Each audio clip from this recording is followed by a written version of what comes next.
What was your reaction to Justin Trudeau's reaction to the ICC decision and implying the prime minister of a Democratic ally, Israel, admittedly involved in an aggressive war, a friend of ours, in essence, somebody we're supposed to support, that supports us, would be arrested if he stepped on Canadian soil? What did you think of that? It just shows once again how extreme Justin Trudeau has become. He wants to arrest the prime minister of Israel, while he would not commit to the same for the Ayatollah of Iran, whose country and whose government carried out a real genocide against Sunni Muslims, I might add, in Syria over the last decade and a half, who said he wants to launch nuclear weapons not only at Israel, but at the United States. And Trudeau's not interested in arresting him, but he's interested in arresting the leader of a democratically elected government, the state of Israel, which has been besieged by terrorists and foreign tyrants attacking its land. It's another example of how radical Justin Trudeau is, how this extreme woke agenda, it permeates everything he does. And that's why we need to fire him and get back to a common sense conservative government that will stand with all our allies against terrorism and tyrants. All right. My name is Ben Burgis. This is Give Them an Argument. I am joined, as always, by our super producer, Jake Appett, and our very talented graphic designer, J. Andrew World. Yeah, that's him. So the voice you just heard was Pierre, French last name, I believe is how you pronounce it, who is the leader of the Conservative Party in Canada, reacting to Justin Trudeau saying that he would fulfill Canada's treaty obligation to honor arrest warrants for the International Criminal Court. And I really love that clip because so many of my favorite things are going on in it all at once. So one of them is this weird non sequitur that these guys always do when they're defending Israel, which is that they, the democratic thing. They say, like, so in that case is this, Justin Trudeau wants to arrest the democratically elected leader of Israel. Now, if you wanted to be, petty and nitpicky about this, you could point out that there are 5 million people who live there who are permanently barred from participating in these democratic elections, within the borders that Israel's claimed since 1967, has held since 1967 in the West Bank and Gaza.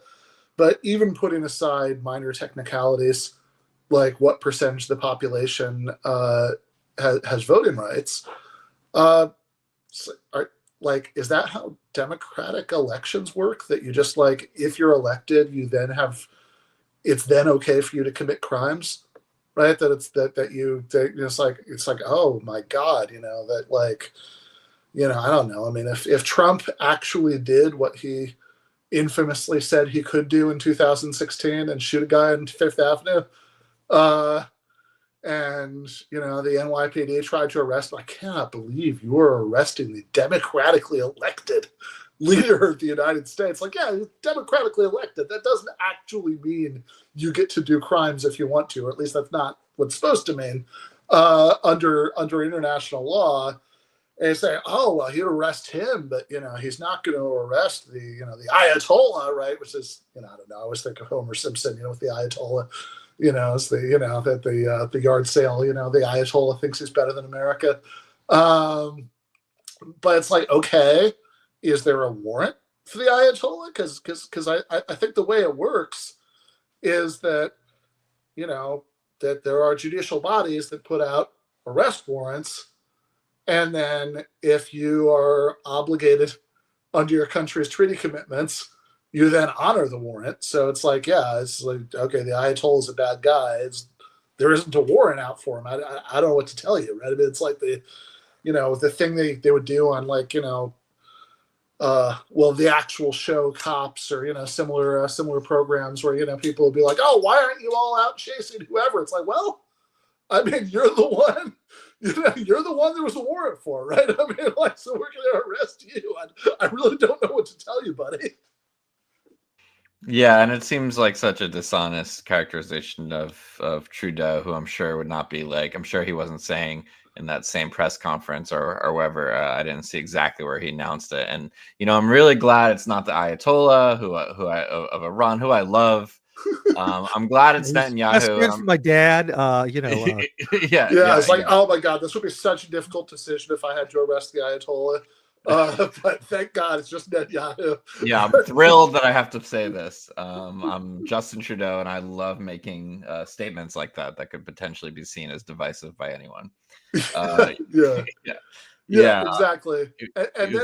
And then when like the interviewer, I mean, is even better. He says, "Oh, this friend, this ally that is admittedly engaged in an aggressive war." Well, okay.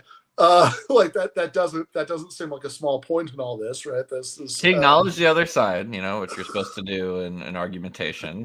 And then he refuted it by kind of glossing over it. I was I don't know. I mean, it makes me think of I remember many years ago watching the movie Donnie Brasco with Michael Brooks, and there's I'm not going to spoil Donnie Brasco for anybody who's ever watched it, but there's a scene in it where, two of the characters are talking about essentially very badly selling out, right? A third one.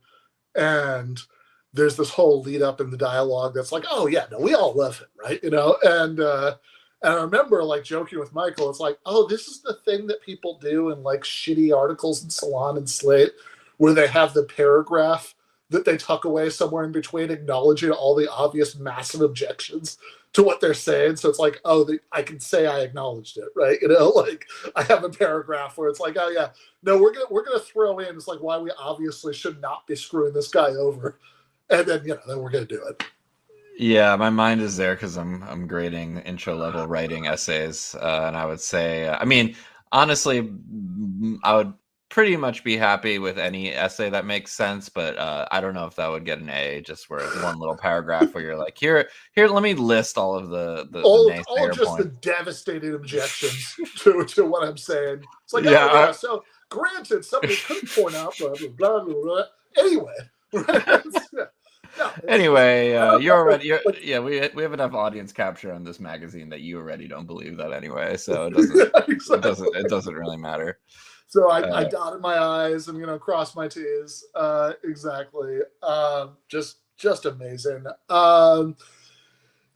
So. And then the woke aspect of it, we didn't even no, get exactly. To, which yeah. is so there's everything we mentioned. Again, friend and ally thing, which I fucking love, right? Because it's like, it's like, oh, well, hold on, isn't that kind of the issue and dispute?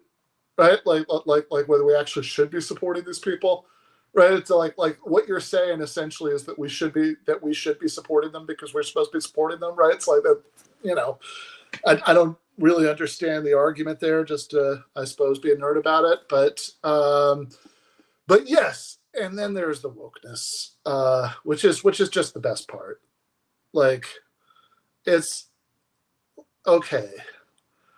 We were talking about this, the production meeting yesterday. It's like you think about, the history of that word woke. And it's like, all right, there's the like original meaning, which like, whatever. It's been like 90 years since anybody quite used it this way, right? But it's like the original meaning is like be like vigilant about like actual personal danger to yourself, right? It's like it's like black people telling each other if you go visit the South, be woke, right? That's like the original meaning.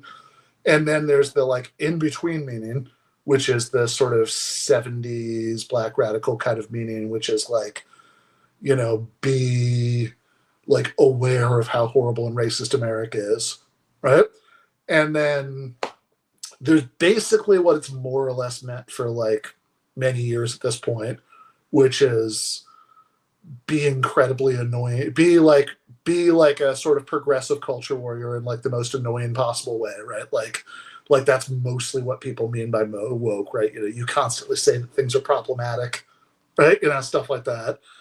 And then now there's the fourth definition, which is anything left coded that the speaker dislikes, right? So that like I'm pretty sure at this point I've heard people, like I've heard conservatives talk about like woke tax plans, right? Like it's just like literally anything can be fucking woke, right? Like it has, you know, arresting like international war criminals is woke now. It's like, oh, wow, you're so woke that you want to honor arrest warrants that your country is legally obligated to honor because it's like a signatory to the ICC.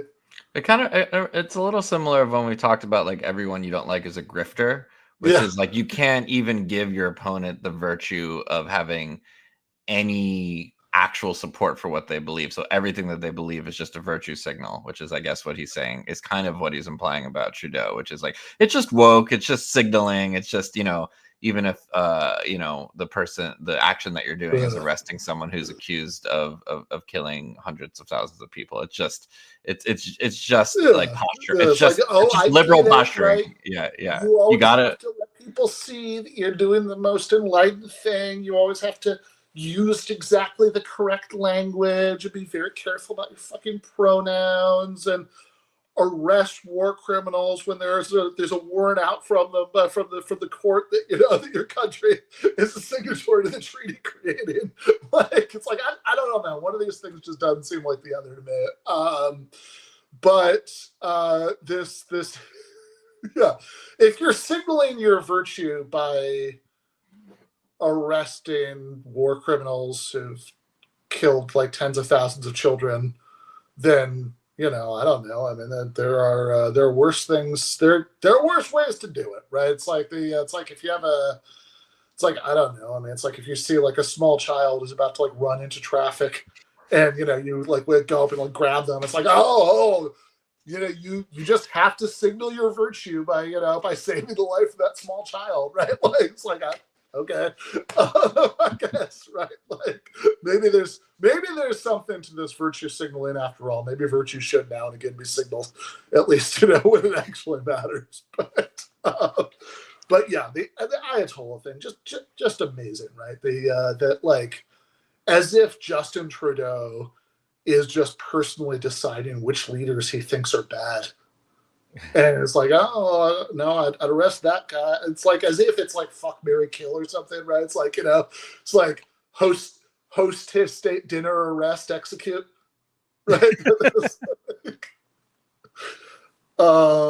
Yeah, no, I don't. Anyway, just a lot of. I'm sure that guy will be their next prime minister because that's exactly how stupid everything is in the world right now. Speaking of how stupid things are in the world. Well, the good news, though, is that Canadians won't be voting for him. They'll be voting for the party. Uh-huh. Is that good news?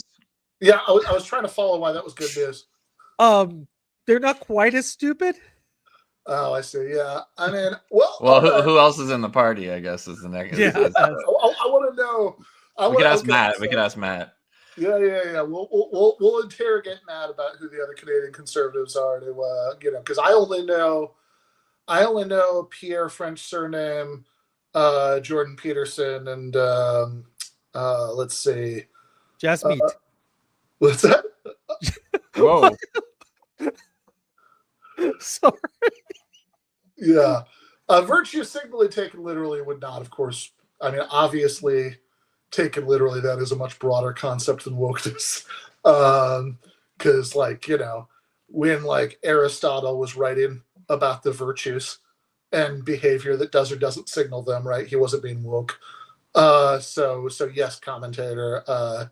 Virtue, you know, taken very literally, virtue signaling is a much broader concept. But like when people, I think it's an overlap where people would say that woke people are kind of doing it to virtue signal. I think those concepts are related, but we need a woke PhD in woke to come on the show. I mean, personally, I kind of use the Charizard litmus test because my first time I ever came across the term woke, I saw this meme where There's a bunch of Pokemon in it, and there's a cop killing a black guy, and the only Pokemon that's offended by it is Charizard. And so, like, would Charizard be offended if I do something? Is my definition of woke. I mean, I can recall a phase in the development of memes where woke was like moderately good. There was broke, woke, and Oh yeah, spoke, right? Yeah. That was yeah. wow. So, yeah. I mean, look, I it's funny. I guess I was gonna go with the speaking of really stupid things that just happened transition, but like I could do this too, right? We could say like wokeness has come up quite a bit in discussions of the 2024 presidential election, and often in really frustrating ways, because it's like, look, progressive people being like performatively tedious and annoying is a real thing, right? And it's and people actually genuinely should cut it out. But like also, wokeness is kind of a convenient scapegoat for what happened, right? It's like, oh well, they were doing everything right, they were doing everything else right, but damn it, the wokeness, right? That's what got him, right? That they if Kamala Harris had just said a couple slurs to prove that she was cool, then she'd be president right now, right? Like, and it's like, yeah, I think this stuff pretty aggressively misses the point of what actually happened with the election, and we could. I think we could do this a couple. I thought she did say some slurs, though. Isn't Dick Cheney a slur? No, he likes to be called that. Oh, okay. Yeah. So we can do this a couple different ways, but I guess as somebody who grew up loving the original series, the best way to do this is the William Shatner way. So do we have the so let's watch just a little bit of this of Captain Kirk discussing the election with a friend of show, Bill Maher. Oh yeah, and you'll see how this gets tied into our woke discussion in an unfortunate way. But at home, you don't actually, like during sex, you don't be like, honey, I'm coming now. I mean, that's not, no, that wouldn't sound like you during sex, would it? Well, promise and opening. I don't remember. Scratch my balls. That's not really. I should have said that. This is the best bit I've heard from Bill in like a long time. Well, We're off and running. It's good to have you back. Well, it's a delight to be here, and this night of all nights, the day after a post-election. Yeah, I feel like it's, for some people, it's very reminiscent of 2016. I certainly was much more apoplectic then. Perhaps I should be again. Did you see it coming? No, I picked her. I stuck with my prediction right to the end. I thought she was going to win. I thought America generally moves forward, and that they had enough of Trump, just drama. And I mean, I won't go into. First of all, Bill, it's depressing to me mostly because I don't want to do it again because I'm bored. The worst thing you can do to me is bore me. I've done all the jokes. I did all them first. I did Trump the con man editorial. I did Trump the mafia boss. I did it all before anybody. I'm the one who said he wasn't going to concede when nobody was on that. We're gonna get into William Shatner's his analysis, but definitely the most tragic aspect, right, of Trump coming back is that, I mean, Bill Maher has already done all this Trump material, yeah, which was so amazing the first time, but it's just not going to have the same. It's like that. He's the first. Like he's the first to make fun of. Yeah. Right. Well, it's like I guess it's kind of the opposite of that old David Cross bit about like, Bush being gone has really got to be bad for you comedians. Right? It's like I had like 2 minutes of material about Bush. I'll be fine. Right? But in terms of Bill Maher, actually, I don't know if he'll be fine. Yeah, Yeah. it's like I don't know. This just sounds like maybe it's also a weird thing for him to say. It's like, to recap, you're just saying you can't think of new jokes. Yeah, basically. Maybe he fired all the Trump writers. It's also entirely possible, but let's keep going. Page. I've been there, done that. I don't want this series. I've seen this series. I want a new show with new characters. So that bugs me the most, is that there's nothing left to say. You know, I've said it all. Okay, You can't get me to I know we just think restarted. more than I already do Well, that Trump shouldn't be president. well, but we That's so I like that's what bothers him the most. The most, right? It's like, to be clear, Trump has said, Trump has floated the idea of, I mean, more than floated the idea, has proposed what if he actually does it would, you know, more or less add up to a new Red Scare, right? He said, you know, like this, the GOP platform that, as many people have said, kind of reads like a list of Trump's all caps shower thoughts. Includes the all caps promise to, and I quote, deport pro-Hamas radicals and make campuses safe and patriotic again. He's talked about using the U.S. military for a massive deportation operation.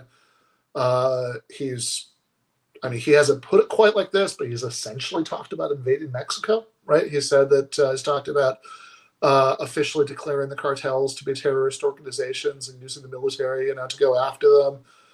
Don't get me wrong.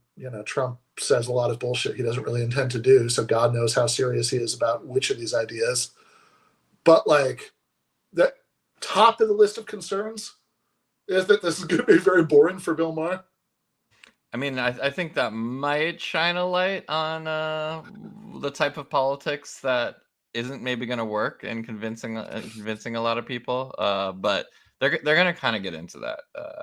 Okay. Let's see. On what went wrong.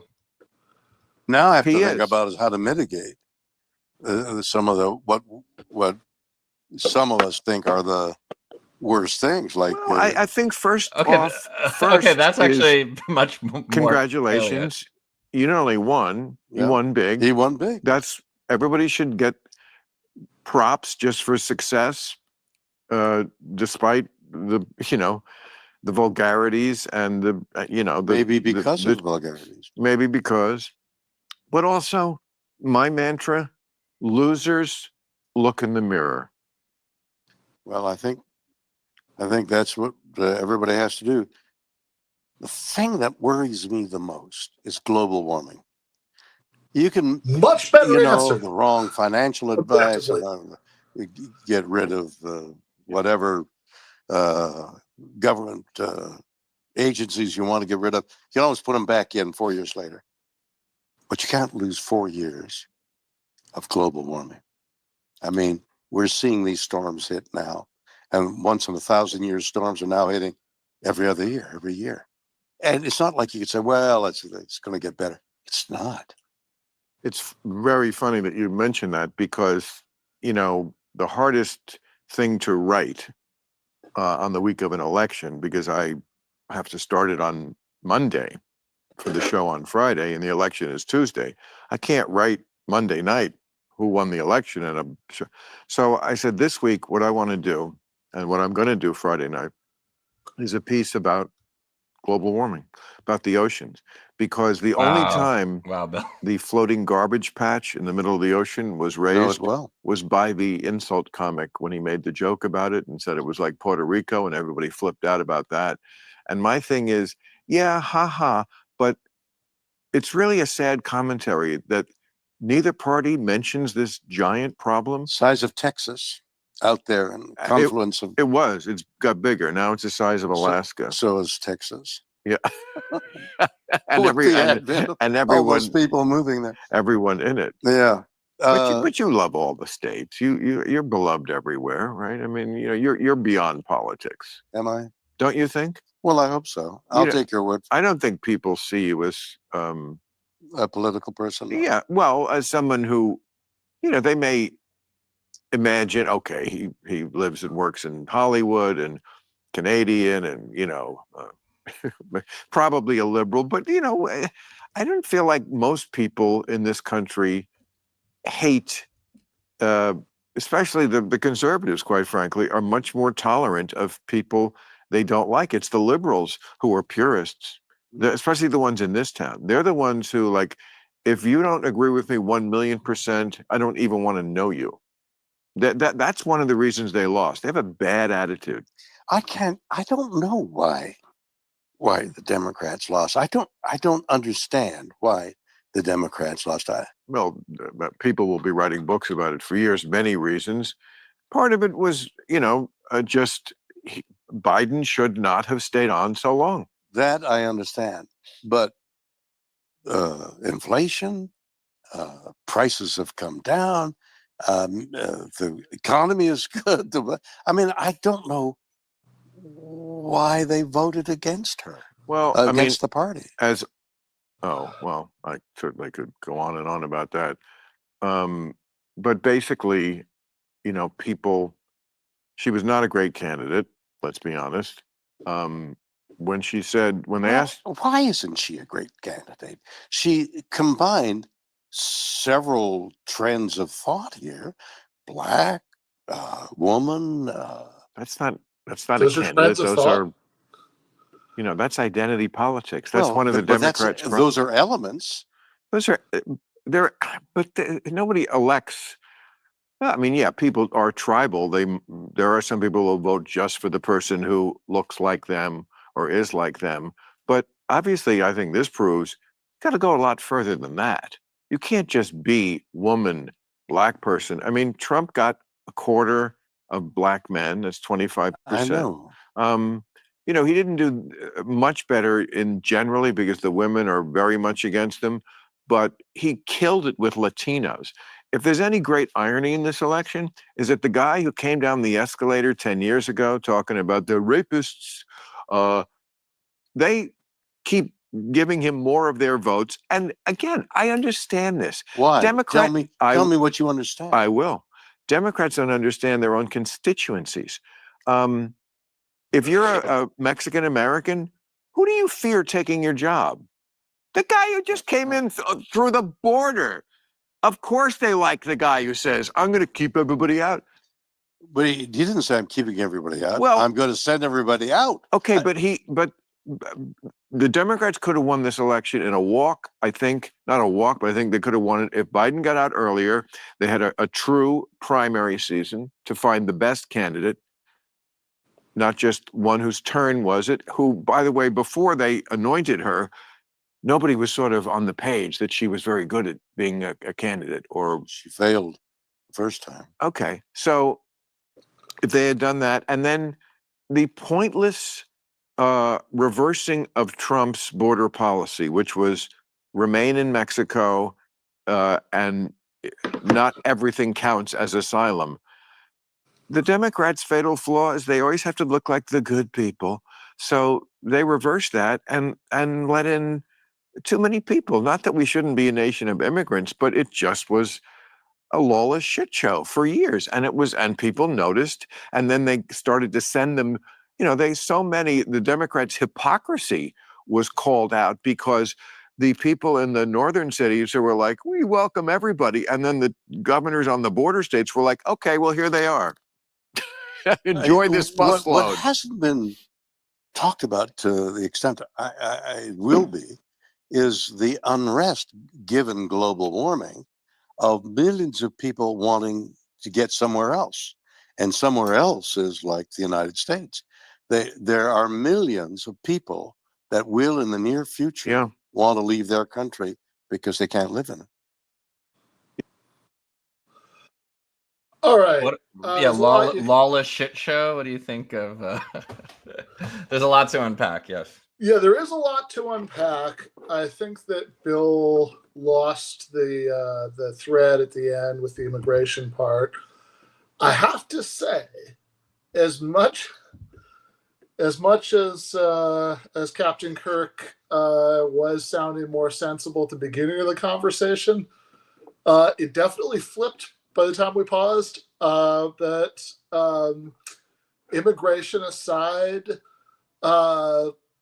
like calling balls and strikes here, right? Like I think I've been pretty clear about what I think about Bill Maher, but like I think that for most of that, he actually sounded more in touch with reality than William Shatner did, right? You know, that's the it's like, oh well, you know, she's black, she's a woman. What more do people want, right? Like that's like okay, right? And this whole thing about inflation too, like I understand, like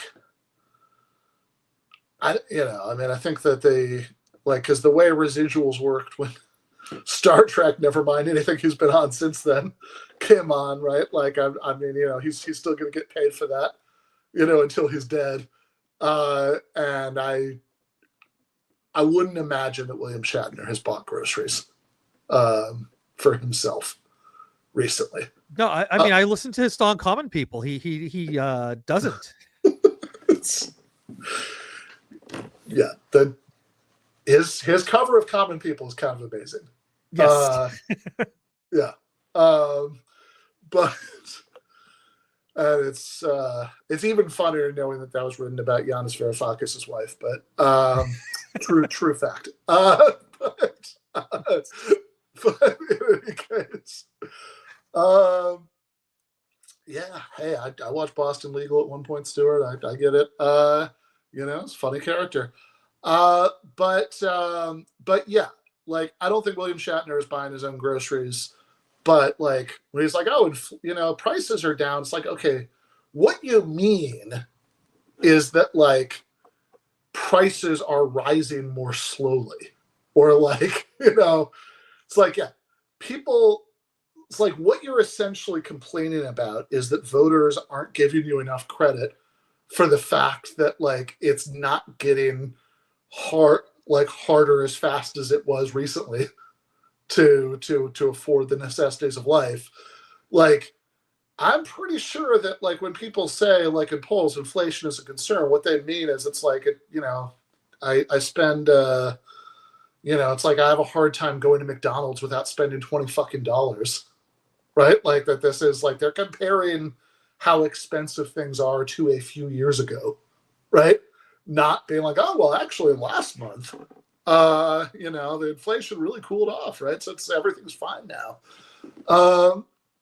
And yeah, I think that this sort of attempt at the identity, I mean, as funny as trends of thought is, you know, like the identity politics expectation, I think kind of says everything about the difference between how William Shatner expects voters to think and how they actually do, right? I mean, it's like even I'm sure there are more recent numbers, but the like initial exit polling data that the New York Times put out right after the election broke it down by race and gender. And if you look at all the non-white groups that they talked about, right, Latino men, Latino women, black men, black women, right, it definitely does. Like Trump's biggest gains were among Latino men, followed, I think, by black men, possibly Latino women, right? Those were the two in the middle.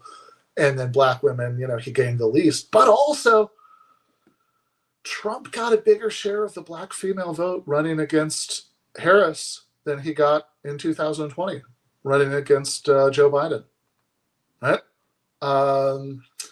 Like, she did worse among, in fact, Harris got a bigger percentage of the white vote in 2024 than the very white Joe Biden got in 2020, right? Which would suggest to a casual observer that this is not the main thing that was going on here, right? Like, and, you know, I think that kind of like racial de-alignment is a symptom of this broader class de-alignment that, you know, that in general, a much bigger portion of the working class voted for Trump this time than voted for Trump last time or the time before that, or voted for Mitt Romney 4 years before that, or John McCain 4 years before that.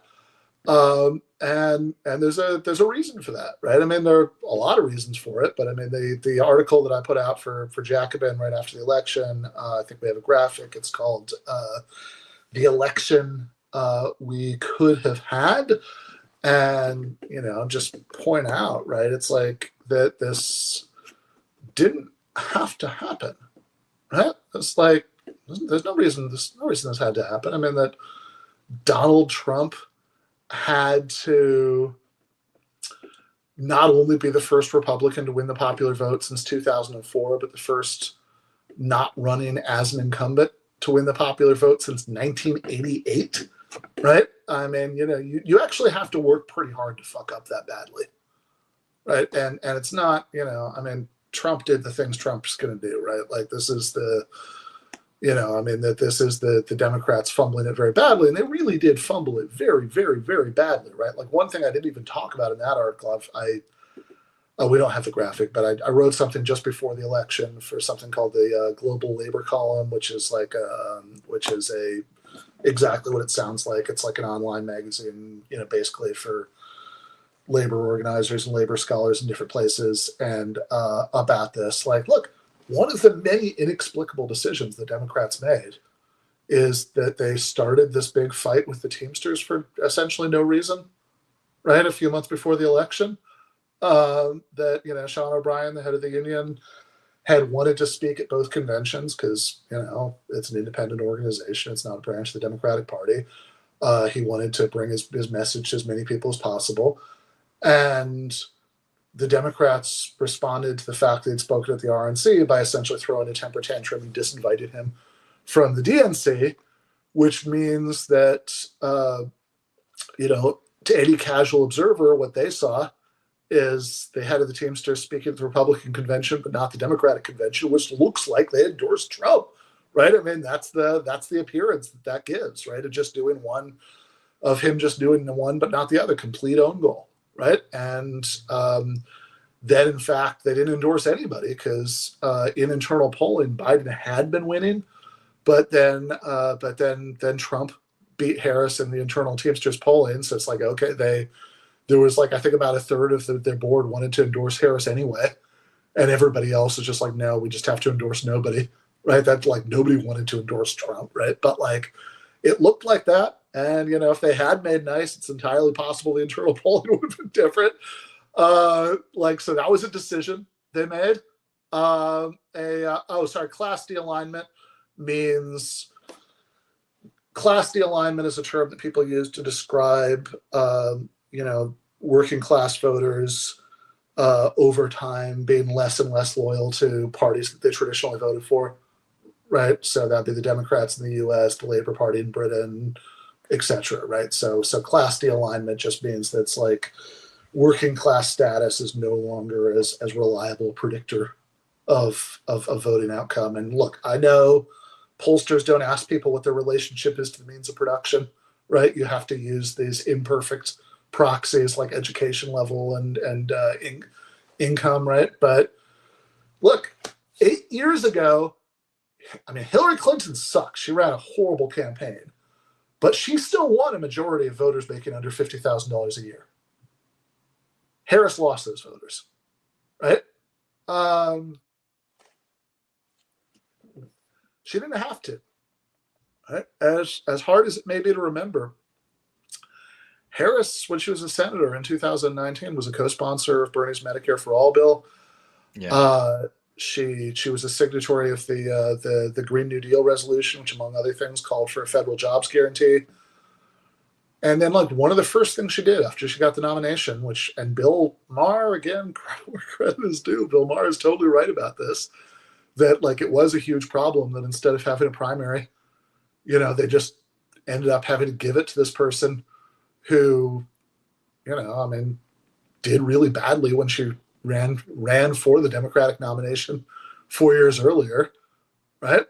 But it's like, look, if right after she got the nomination, one of the first things her campaign did was quietly tell the media that she no longer supported those things. Like, oh no, she doesn't want Medicare for All anymore, it's federal jobs guarantee, right? So it's like, all right. So the first thing you do out of the gate is back off of those crazy radical ideas you used to have about giving Americans jobs and healthcare. And then you relentlessly do the January 6th democracy messaging 24/7, which, you know, is not like illegitimate to point out that Trump tried to steal the last election, but also people have been hearing about that stuff nonstop for 10 years. Well, there aren't a lot of people who didn't already bake it in to their calculations one way or the other. And you have, and also you spend like a month bragging about how you're being supported by Dick Cheney, right? This like, that, I don't know. I mean, I have to say, it's not that mysterious to me how, you know, you back off, let's say, okay, just to be clear, I'm not going to give you a job or health insurance if I'm elected.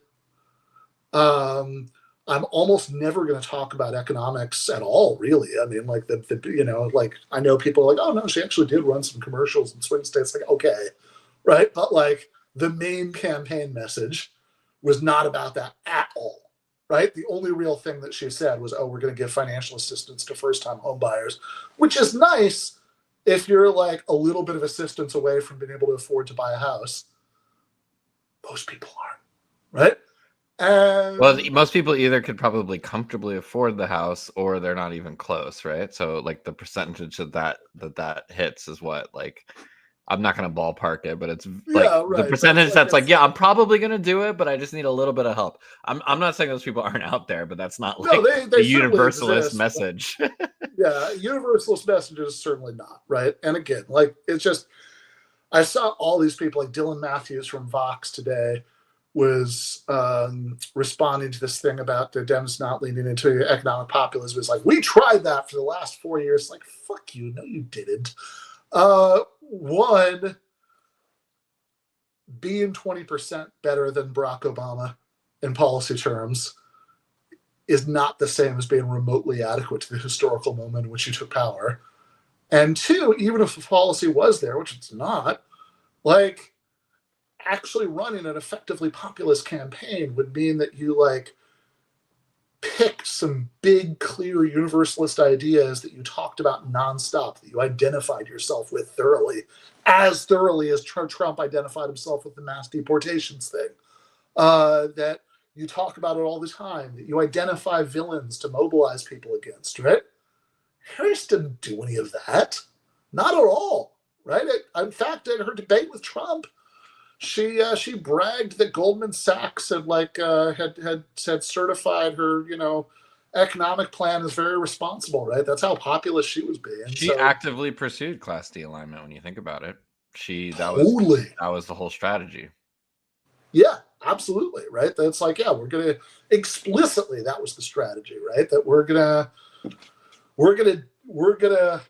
shoot for these suburban Republicans who might be disgusted with Trump, and we're going to de-emphasize anything that doesn't appeal to them, which is like, well, look, you know, as Mick Jagger so wisely reminds us, you can't always get what you want, right?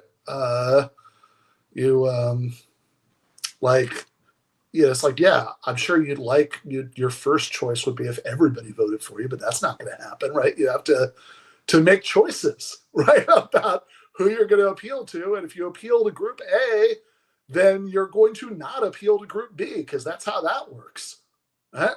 And, you know, conversely, you know, if you try sometime, you just might find you get what you need. And, you know, I think that if, you know, this was in fact a very winnable election, right? They absolutely could have done it, right? They had the main reason that Harris lost is that a lot of people who voted for, you know, some people who voted for Biden 4 years earlier voted for Trump. That definitely happened, right? But mostly people just didn't, right? Didn't bother to vote at all, right? You could have excited them. And, you know, again, get what you need. So there you have it. Well, right. So that's like half a point to Bill Maher. I do want to say though that I think which man, because we can't compliment him too much. Which man showed the better moral compass in that clip? I still think it was Shatner, because Shatner brought up global warming, not hacky stand-up material, and then also he didn't take the bait on immigration. He actually said, like, well, why are people going to be, you know, maybe refugees, right? Are they going to be climate refugees? Like he actually, seemed to. He was maybe on the horse race aspect of it was a little bit out of touch, and no, he was more out of touch factually on what happened with the election. But you're right, he did have a better moral compass, right? Because like, in the first part, Bill was like, and the saddest thing is that like, people are sick of all of the hacky material that I've been able to come up with about Trump, and Shatner was like, I don't know, man, you don't think like global climate change? And then Bill's like, I actually talked about climate change, but we do have we should bring Matt on, but we do have a different analysis that Andy brought to our attention. I don't know how you found this, Andy. I don't know if I want to know, but you know what? I saw the headline and I'm like, oh, I wonder which Hollywood actor this is. Click.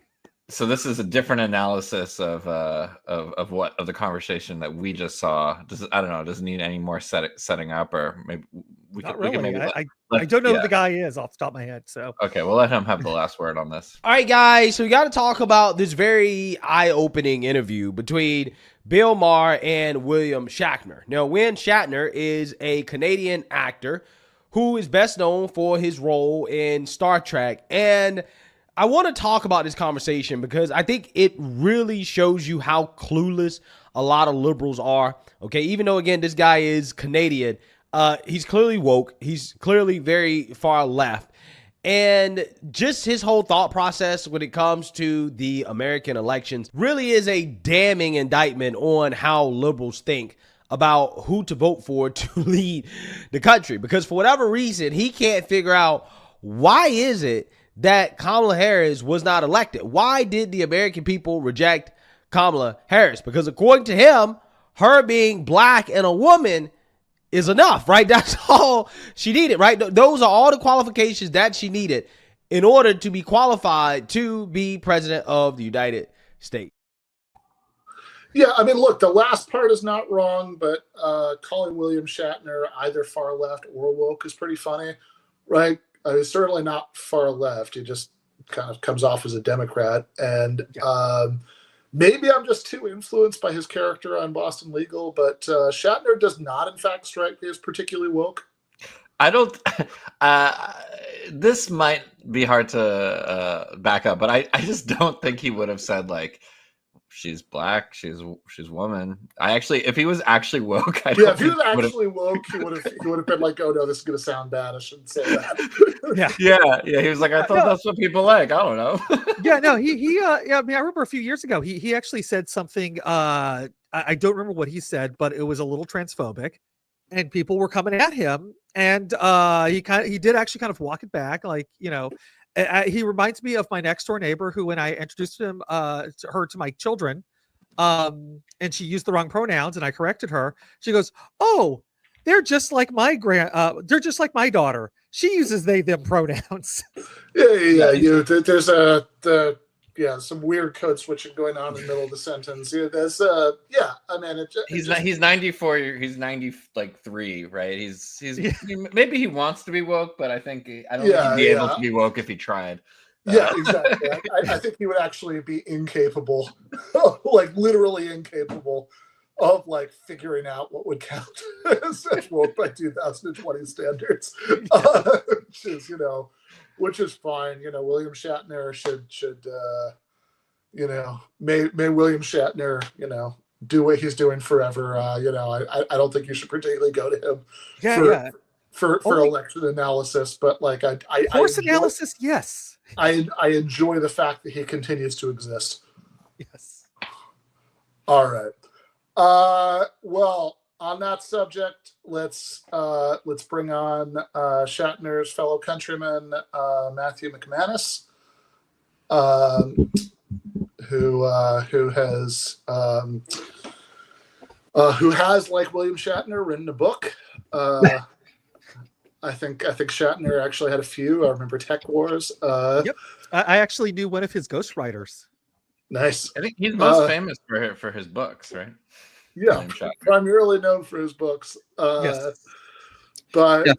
We share that in common. In addition, our somnambulance, and our taste for illegal aliens, all that kind of stuff.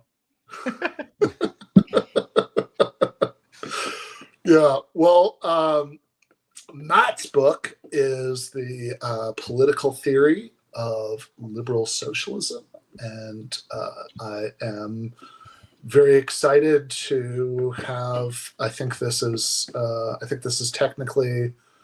God, let me think. This is like conversation number 4, maybe about this this book with you, right? So I think you were on to talk about it when you were writing it, and then when we were both in the UK a couple of weeks ago, we did a couple of events in person. Oh no, 5, because there was also the philosophy for the people with Stefan. So yep. And then and there is going to be at least one more because Matt will be doing a book event in Los Angeles in January. So keep your eyes out for that. But for this one, thought that it might be fun to go to the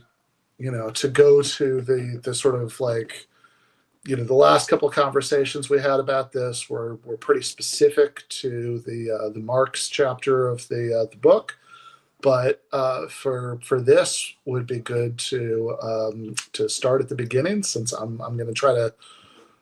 By the way, Jake, I'm going to try to avoid steering the graphics because, as people can probably tell, my computer's still in the shop, so that's why I'm at a weird angle. I'm doing this on my iPad, but I did not want to miss the conversation with Matt, so making it happen. But going to the very beginning of the book, what is liberal socialism? Just on the most basic level, because this is something I will see. The sages on Twitter. Raise this question, in like very, very wise ways, right? They'll be like, lol, at Matt Pearlprof, thinks that you could be a liberal and a socialist, fucking, deleted, right? So what are the sages missing? Well, one of the things that they're missing is that this is a long-standing tradition that goes all the way back, I would argue, to the 18th century in terms of its antecedents, and it includes very important and significant thinkers like John Stuart Mill, John Rawls, Chantal Mouffe, Charles Mill. The list goes on. But to make a long story very short, what liberal socialism is committed to is the idea that one can achieve socialism and economic democracy in a context that respects liberal democratic institutions and basic liberal rights. Indeed, most liberal socialists insist that one of the big problems with real existing liberal democracy is precisely this failure to extend liberal democratic inclinations and liberal rights into things like the workplace. As you pointed out in your talk in London, Marx had a very serious criticism of bourgeois thought in chapter 15 of Capital, where he made exactly this accusation, where he pointed out that classical liberals will talk a big game about wanting to divide powers and wanting to protect people's individual rights against an overweening state. And we're very, very critical of the aristocracy and the subordination that was entailed by that. But the minute workers walked onto the factory floor, all of that disappeared. And all of a sudden, we were back in the realm of feudalism again, right? Where people had to subordinate themselves to the capitalists in order to make a buck. And of course, liberal socialists have no truck with that because they feel that it's a deep inconsistency with basic liberal principles. Yeah, well, let's talk about the principles themselves, right? So you talk about these the classic slogans from the French Revolution, liberty, equality, and fraternity. And you have so this is something I think that some, like, I think a lot of socialists, at least socialists from a certain kind of, certain kind of tradition, a certain kind of interpretation of Marxism, maybe be like, I don't know, why are you bothering talking about this value stuff at all? This is like, this is idealism, right? It's bourgeois, and conversely, right? A lot of people who think of themselves as liberals think that at least the first two. I mean, I noticed that people call themselves classical liberals. Very rarely bother much with the fraternity part, but but at least the first two, right? It's like, well, look, a very important part of liberty is individual property rights, and the kind of equality that really matters is that we're all equal under the law. So when we meet each other in the marketplace, we can we can do we can get as far ahead as our talents and abilities will let us get. And these are the kinds of liberty and equality that matter. So I don't know what you guys are talking about.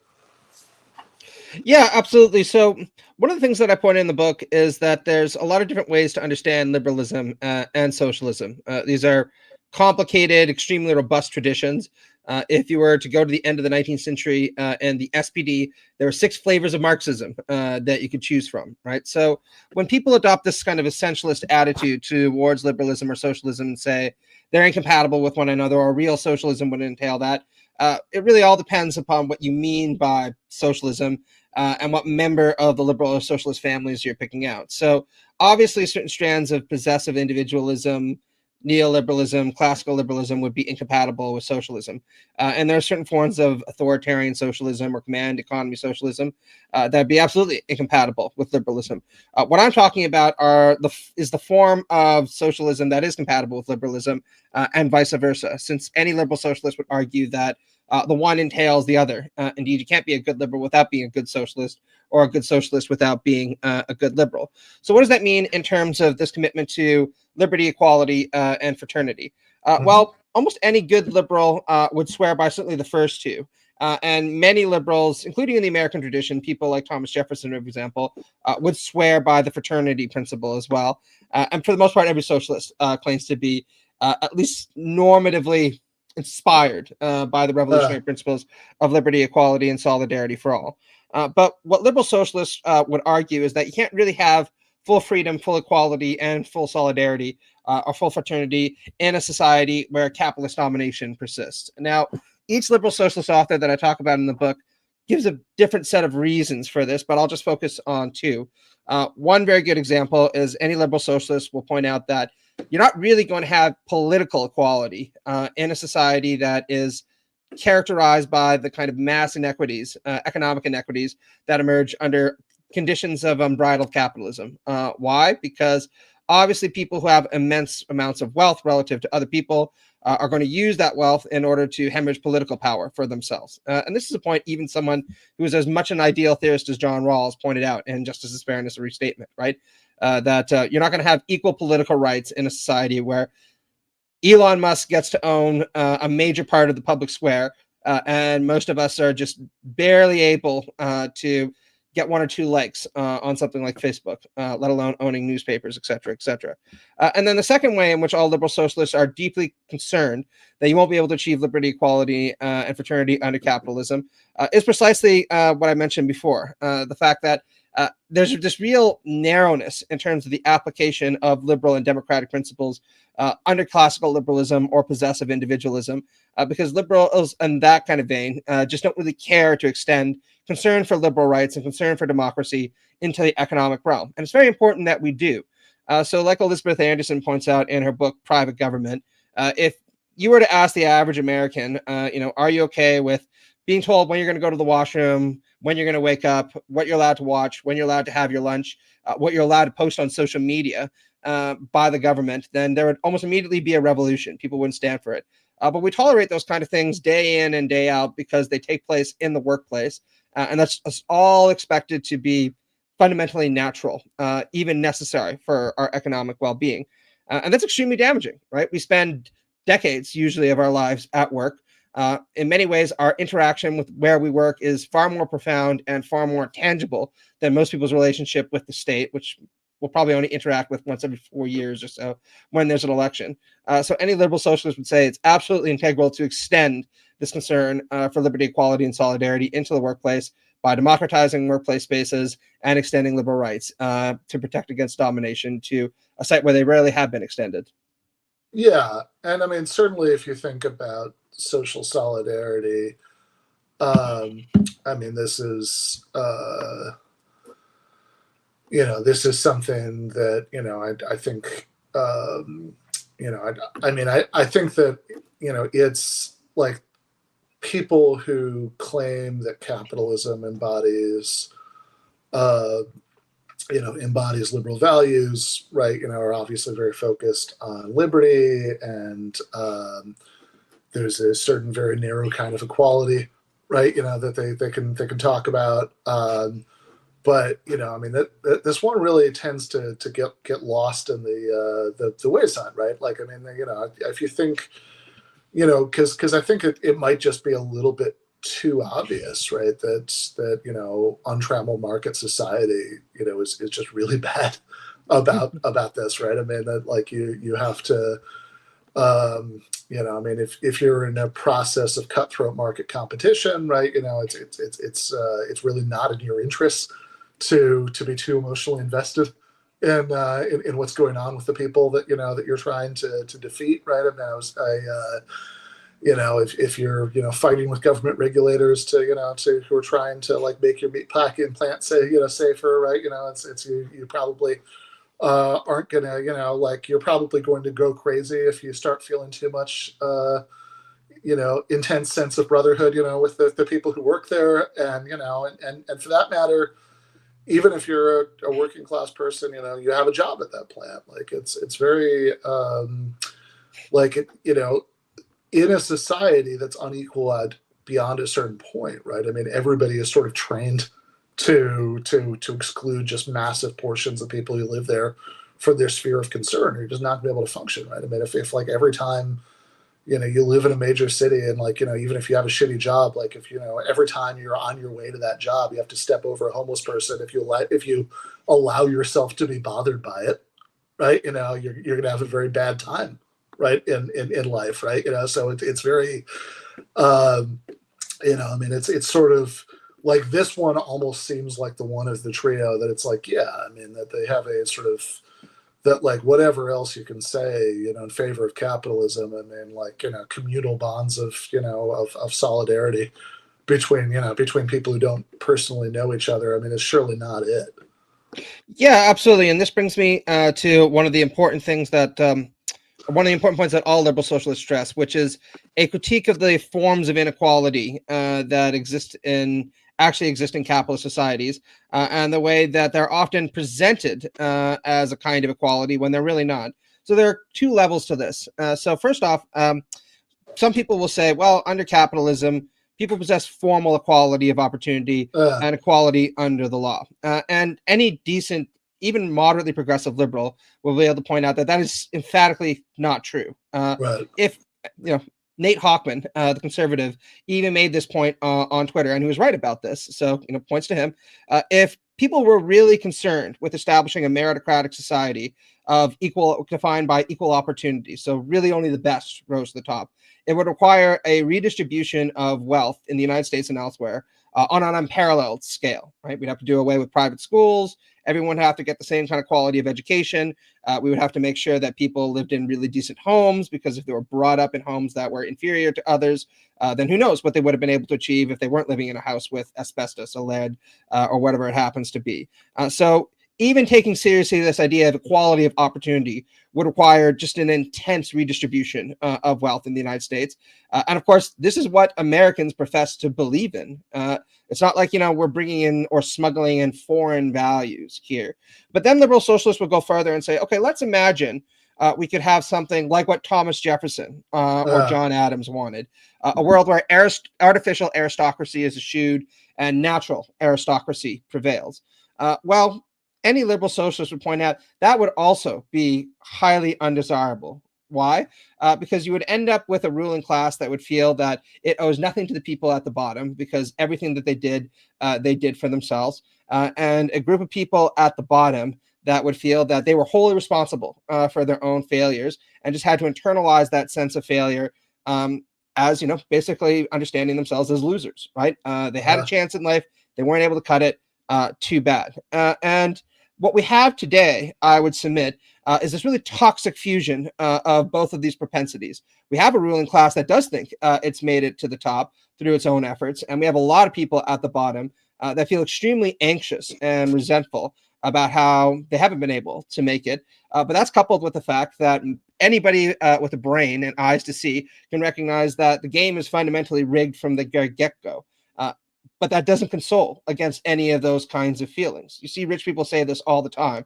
Yeah, I knew I grew up in a very rich household, and I know my dad was a doctor, and I know he sent me to the best school. Nevertheless, I did everything myself, and, I'm getting really tired of all these people trying to tax away my 12th century castle. I just saw, somebody complaining about that today. Yeah, exactly. So what liberal socialists would argue is that we need to give up on this very bizarre utopian aspiration to ever build a society where people get what they deserve according to some very abstract principle of merit, desert, etc. And instead focus on a society that's much more practically minded in giving to people what they need to flourish, because we know pretty well what people need to flourish. They need a roof over their head, they need water, they need education, they need decent food, they need community, and they need fulfilling work. But a world where everyone gets what they deserve and an invisible hand somehow is able to orchestrate that, that's just an idea that any liberal socialist would say is too bizarre to really put any kind of commitment to. Yeah, this is, the idea of equal opportunity. I think that the most consistent apologists for capitalism sort of, graduated themselves beyond that, right? People like Robert Nozick, who are like, if you read his book Anarchy, State, and Utopia, there's actually a little section about equality of opportunities, like impossible, forget it, right? Just don't even worry about this as an ideal, right? But it's very difficult for most people. If you're a sort of, like he was at that stage of his career, hardcore libertarian philosopher, you could decide that you can do without even that, right? And it's fine. But I think most people psychologically have a really hard time defending like a wildly unequal society if they can't at least tell themselves some sort of story about equal opportunity, right? This is the I was just reading the Gary Will's book, the Nixon Agonistas. Oh, yeah. He's got this whole bit in there about how sort of American political tradition, we love this like race analogy for like a foot race, right? Analogy for economics that we can only sort of justify helping people because we're making sure that everybody has the starting at the right starting line, right? Is the same. But then you have to actually run the race, and he just points out at great length that this is all incoherent because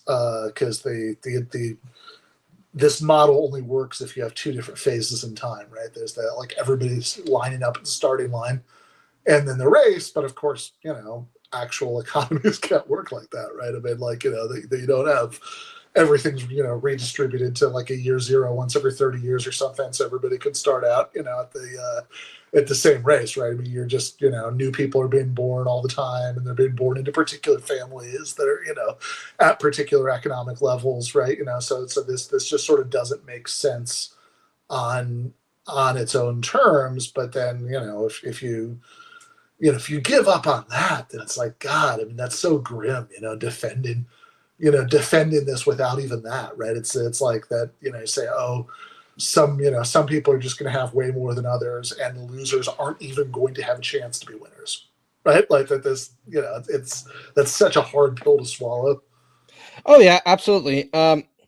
Kimberly Crenshaw actually did a really nice job kind of reconfiguring this idea of a race, where she said, if you were to actually model this idea of a race off of real existent American society, then what you'd have to do is place most people about 400 yards behind the starting line, weight their shoes, and then probably kneecap them at least a couple times, just for good measure. Then the other people, you'd start them 200, 300, 1,000 yards ahead of the line. You make sure that they were well trained. You give them the best possible equipment. And fuck it, why not? Give them a 100-second head start also. And she points out it is hypothetically possible that the people who start way behind the starting line could still win the race, right? We've all heard the parable of the tortoise and the hare. Every now and then you get your Oprahs, you get your Jay-Z's, you get your random, people who do rise to the top. But these things are so aberrational to not be worth serious consideration.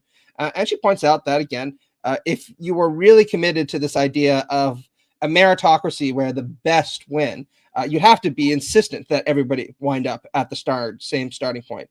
Now, I still think that this is an unattractive ideal for all the reasons I mentioned, but all liberal socialists would insist that it would be better to try to achieve something like fair equality of opportunity, and that this is in no way inconsistent with American principles. If anything, this is the kind of society we say that we already have, even though, again, anybody with a moment's thought would recognize that it's very much not the kind of society we have, because we have a society that looks a lot more like the race Crenshaw described.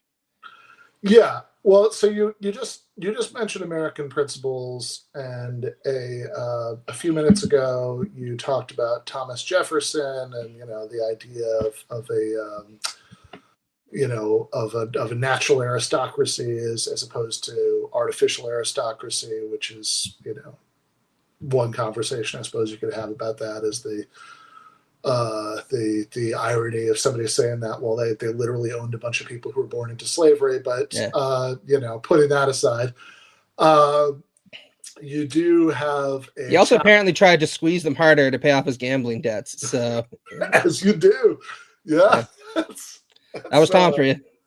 Yeah. That's, man, that's not that is sort of the perfect combination of like just the combination of like just the petty personal failing of the gambling debts with the profound moral evil of slavery, right? That we're gonna like squeeze them harder because I made some bad bets at the table. I gotta just awesome. But yeah. It's, and actually it's also, God, in Capital in chapter 10, right, of the Working Day, there's this whole thing at the beginning about how,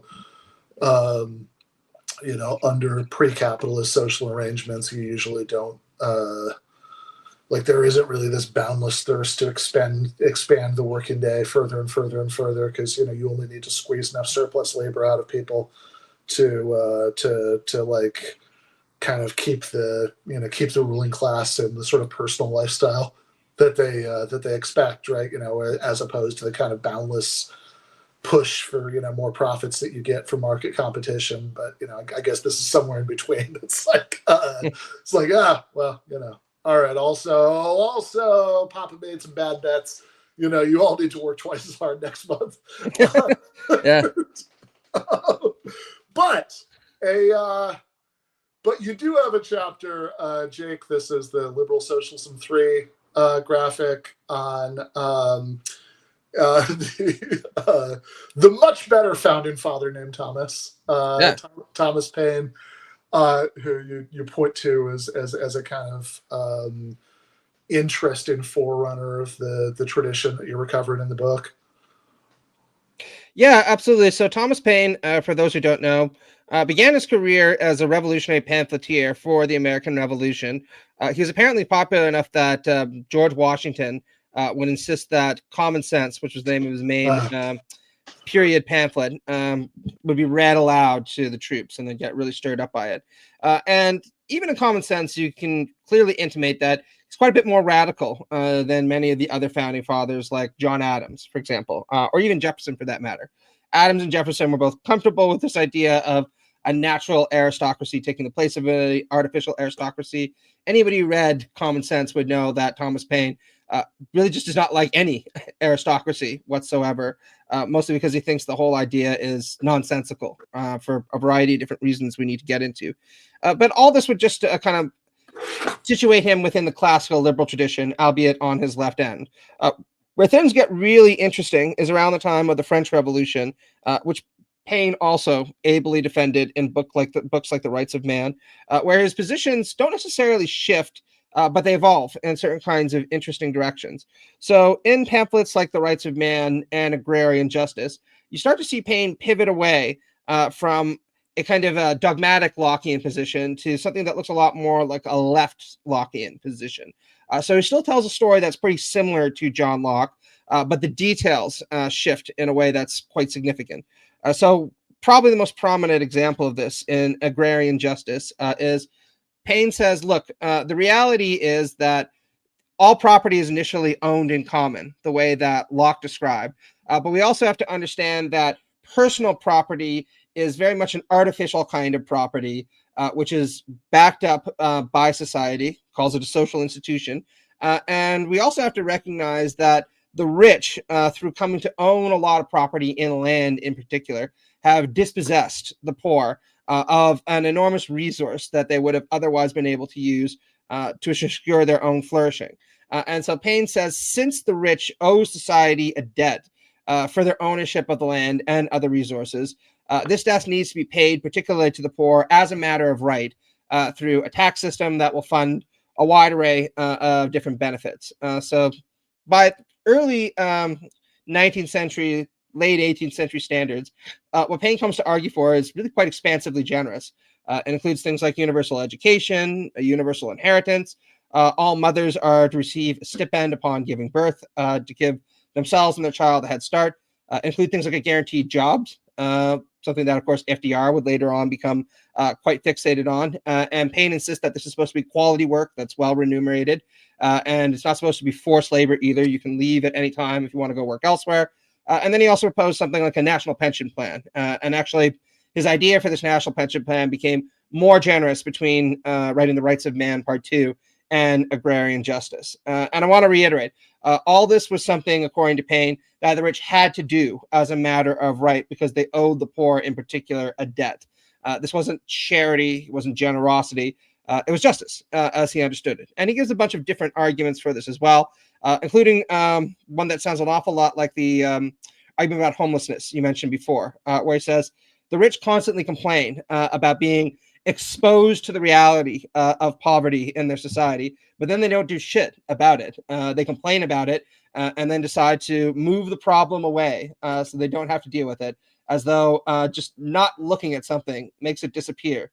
There's kind of a nice idealist fallacy for you, right? So Paine said, rather than actually just moving the problem away so you don't have to see it, why not actually try to make a society where there are no more poor people and that everybody is actually able to lead a decent life, particularly since the resources are available, he thought, to make that possible now at the turn of the 18th, beginning of the 19th century. So is this socialist? Obviously not, right? That term wasn't even in the lexicon at the time when Paine was writing. But it's sort of interestingly proto-social democratic. Yeah, without a doubt. And again, this is very much in line with Paine's own understanding of the proper application of liberal principles, because Paine says things like, look, this is something that people are entitled to as a matter of right. It should be included amongst the other basic rights that they get guaranteed by the liberal state. And he also thought that hyper-democratic forms of Republican participation were also necessary to secure the well-beings of liberty and economic prosperity for all, and of course to ensure that the poor are able to obtain what is they're entitled to as a matter of right. So not quite socialist. Again, that term wasn't in the lexicon, but definitely progressively liberal and gesturing in that direction. Yeah. And I mean, we're really getting, think about Thomas Paine, we're really getting into the time period where you have the first people you can really think of. I mean, obviously you can do the Kautsky thing and go through history looking for predecessors, some of which are more convincing than others, right? But we're getting into the time period, right? In the sort of far left flank of the French Revolution that you start to get the first people who sort of do recognizably seem like socialists. Babu from the Conspiracy of Equals and all that stuff. but yeah, this is so. So then, and Jake, this is actually the next one up, right? You've also got same time period, also a defender of the French Revolution. You've got Mary Wollstonecraft, and that's. And who again, if not quite there, seems like an interesting forerunner. Yeah, absolutely. So Mary Wollstonecraft is best known for her stirring defense of the rights of women in a book called "A Vindication of the Rights of Woman." Important to note that she also paid a terrible price for that, including having her sex life become the subject of salacious gossip, and later on when her husband tried to defend her in a biographical account of her life that also was taken up by the conservative press and used to ridicule her as unnatural and a kind of bewitcher of women. And her ideas about women's rights were largely neglected for almost a century as a result of that. They've only been discovered now. So again, quite a noble and inspiring figure in a lot of ways when it comes to the struggle for women's equality. But what I really wanted to focus on in the book is the lesser known Wollstonecraft, who is also a critic of, guess what, economic inequality, and for that matter, political inequality as well. So Wollstonecraft was a fierce defender of the French Revolution. She wrote one of the best critiques of conservatism out there in her book, A Vindication of the Rights of Man, which is this long, quite funny, actually, condemnation of Edmund Burke, where she points out that Edmund Burke, for example, will weep hot tears for the fall of the aristocracy, but he has nothing to say about the immense poverty of the French peasantry, who are exploited year in, year out by that same aristocracy. For expression for this is that he has this kind of Gothic emotional sensibility that demonstrates a mortal antipathy to reason, because he just doesn't really seem to be able to get his priorities straight in terms of who is most impacted by society and whose interest society really should be trying to maximize. But beyond that, what's quite interesting. Sorry, go ahead. Oh no, I was going to say. I mean, clearly, Marie Antoinette is whose interests he thought society should be primarily interested in maximizing. I mean, the word simp wouldn't be invented for a couple centuries, but I mean, does definitely describe Burke's passages about her. Yeah, absolutely. Funny story. Even Burke's publisher thought that was a little bit much and figured he'd be ridiculed for it, and he has been for centuries. We're talking about like the kind of passages where he writes these glowing, adulatory kind of references to Marie Antoinette. Who, by the way, I don't think deserved what happened to her. I just want to be very clear about that. But it was, without a doubt, a little much. So Wollstonecraft in both of her vindications says it's from this kind of reverence from private property that almost all the moral corruption of society emerges from. Why? Because people reverence people for reasons that have absolutely nothing to do with their personal virtues, let alone their intellectual virtues, and everything to do with the fact that they've obtained a mass amount of wealth, usually by exploiting other people or through their own idleness because they just happen to inherit it. Now, in the original period of her authorship, she's mostly talking about the landed aristocracy, right? It's the French Revolution. Obviously, that's what she'd be targeting. But what's quite interesting is she wrote a series of letters from her time traveling through Norway, Sweden, Denmark, and northern Germany. Now, these were not the countries that they are right now, these kind of social democratic states. Right. They're highly unequal, but you were starting to see emergent forms of capitalism appear, particularly in northern Germany. And what's interesting about Wollstonecraft is she was even more contemptuous of the kind of inequalities that were emerging under capitalism than she was of the kind of inequalities that emerged in the old aristocracy. Why? Because she says, well, look, at least the old aristocracy portended to a kind of noblesse oblige attitude towards the lower orders. They didn't actually do anything, right? But at least, they kind of gestured to it symbolically, right? Maybe hypocrisy is the very thin tribute that vice plays to virtue. And she said the capitalists don't even pretend to care about what's going on with poor people. If anything, they see even a reference to the poor as a kind of heroic ideal that people are trying to center in their imagination, suggesting we should do something for others, with which they want no truck. And she actually compared the capitalists in northern Germany to a fungus, saying that they were mushrooming around, kind of parasitically, just sucking up all the energies in their society, giving very, very little back, and displaying extraordinarily few virtues as they got richer and richer and richer, because these were people who are intellectually, spiritually, and morally disinterested in anything beyond making a buck. Whatever you wanted to say about Louis the 16th, at least you couldn't charge him with that because he had a little more style.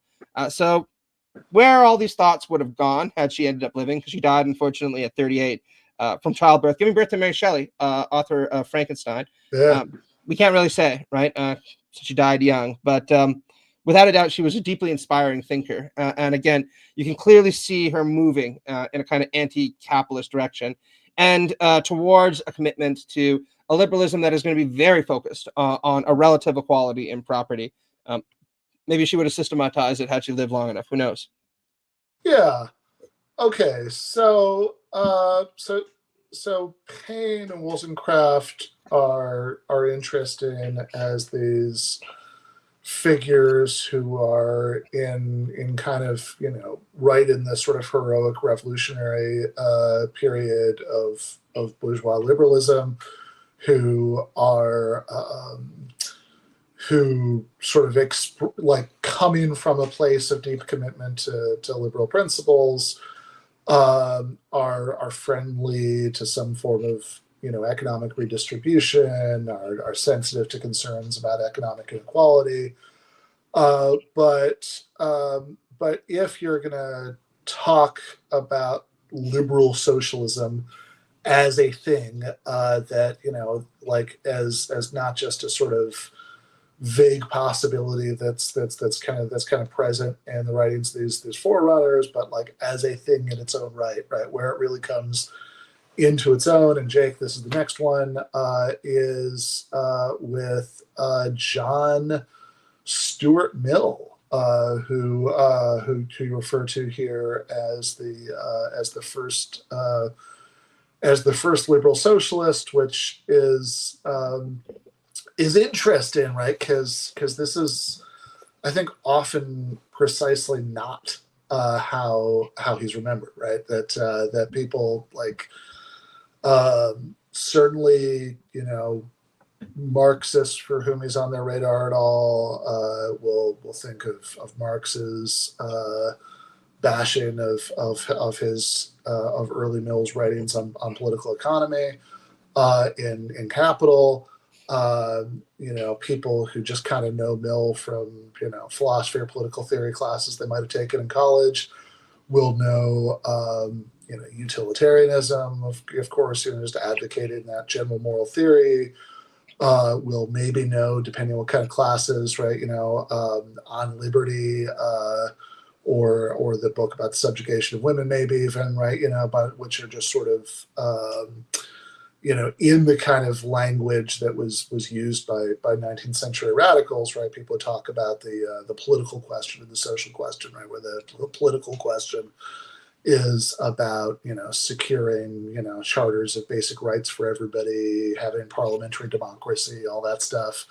And then the social question is, okay, but what about this massive material inequality that exists underneath that? And the sort of, I think most, educated 21st century people who are somewhat familiar with Mill are maybe only even aware of the writings, the writings on sort of abstract normative ethics, are perhaps aware of writings that are sort of laying out basic liberal positions on the political question, right? Which is also I think the Lib Dems in the UK, right? I don't know if they still do this. They do thing where they'd have their parliamentary members take their oath of office with a hand on liberty, right? Because that was but and again, those people certainly aren't socialists, right?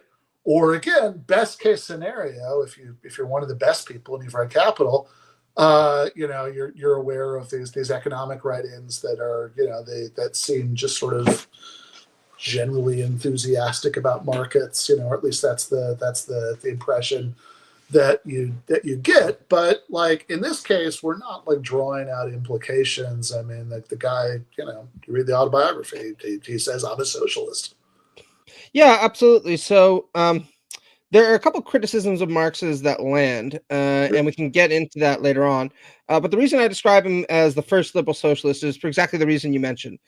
Mill is in many ways the most paradigmatic liberal thinker who's ever lived. As Michael Friedman puts it in his book on liberalism, if there was a pantheon of liberal saints, then Mill would be very, very close to the top, right? He'd be Paul or St. Peter or someone like that, or, a person of similar stature. And what's interesting, of course, is that this paragon of liberal rights to free speech, liberal rights to assembly, was also, somebody who proudly identified under the general designation of socialist, as he put it in his autobiography. And like you, I was not told this when I was taught Mill during my undergraduate degree. Something you had to discover for yourself. And there are reasons why that is, that Helen McCabe goes into in great detail in her book, John Stuart Mill, Socialist, where she points out a lot of neoliberal defenders of Mill who liked what he had to say about free speech were just embarrassed by the fact that he'd said, oh, by the way, if you're really committed to these principles, then we need a democratic economy. And capitalists don't do all that much. But Mill is an interesting figure for a few different reasons in the liberal socialist tradition. And I want to stress an imperfect one. So Mill is interesting because he is one of the most preeminent defenders of what I call the developmental ethic that is central to many liberal socialists. What the developmental ethic holds is that fundamentally we are creatures who look a lot more like what Aristotle described than what Jeremy Bentham described. Yes, we do like the gratification of our hedonic urges.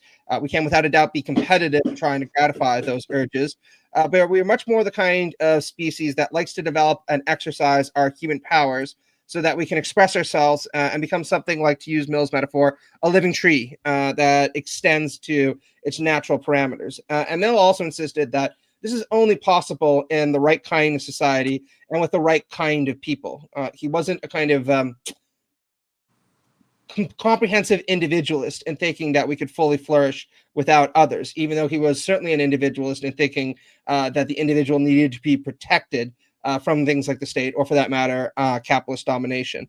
So what's socialist about this? Well, Mill argues that there are a lot of good reasons to be a socialist. One is he comprehensively criticizes a lot of the meritocratic ideas that underpinned 19th century Victorian capitalism in the United Kingdom. There are innumerable examples in his chapter on socialism, or chapters on socialism, but probably one of the most pointed is he says, look, almost every person who defends capitalism says that in some way, shape, or form, wealth should be proportionate to hard work. And yet, he says, it's the case that the people who often work hardest in our society and very often do the most essential jobs, coal mining, building sewers, building homes, etc., are the least well remunerated and often looked down upon, whereas the people who are most affluent in our society tend to work the least hard. They sit there and they mostly fritter around with accountancy books in their office if they haven't just inherited mega bucks and decide to spend their day frivolously gambling it all away. So he said, if we were really committed to this idea that hard work should be proportionate with reward, then the people who work in the coal mines would be rich, and the people who spend all their time just spending daddy's money would in fact be quite poor. Now, this is an imminent critique. It's not meant to be taken seriously as a kind of guide for social policy, but it's gesturing in the direction of Mill pointing out how absurd a lot of these kind of meritocratic ideas are when they're used to uphold a system of capitalist exploitation. So what should replace it? Well, there are a couple of different dimensions to Mill's socialism. We'll just focus on two. So first off, he says, particularly in later editions of the Principles of Political Economy, that for the most part, the capitalists are a pretty useless class. They don't do all that much. They mostly sit around in the office again, filling out their accountancy books. They bring some technical know-how to the governing of firms that is useful. So they're not entirely just mushrooms, the way that Wollstonecraft described them. But there's nothing that the workers couldn't do for themselves. And indeed, he points out that workers would probably be better at this since they have more know-how about the actual process of producing the commodities that they sell anyway. So he suggested that for this and other reasons, we should move towards a society where workers own the means of production. through things like workplace cooperatives and various forms of workplace democracy. He suggested that there will still be markets, so these worker-owned firms would compete with one another. He thought this was necessary for reasons of innovation and also, of course, to incentivize people to continue laboring. But it wouldn't be a purely market society because he thought it was absolutely necessary, or a pure form of market socialism, because he thought the state had a major role to play in redistributing wealth through things like education programs, health programs, efforts to ameliorate poverty, that kind of thing.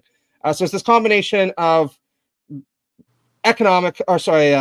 market socialism centered around worker-owned firms and a redistributive state that's really characteristic of Mills's liberal socialism. And of course, respect for all the basic classical liberal liberties, things like freedom of expression, freedom of association, representative government, freedom of speech, of course, that kind of stuff.